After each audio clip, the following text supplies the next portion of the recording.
Sinergia. Según la Real Academia Española, la sinergia es la acción de dos o más causas cuyo efecto es superior a la suma de los efectos individuales. En estrategia empresarial se define la sinergia con la expresión 2 más 2, 5 para indicar que la combinación de dos o más factores produce un efecto conjunto superior.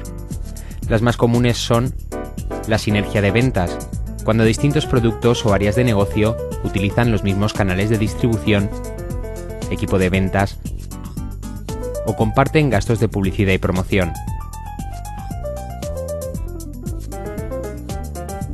También está sinergia de inversión, cuando se utiliza una misma planta para la fabricación de distintos productos, se comparten maquinaria y herramientas o se utilizan tecnologías relacionadas. Se llama sinergia de dirección cuando se aprovechan las capacidades de un equipo directivo para gestionar simultáneamente varios negocios.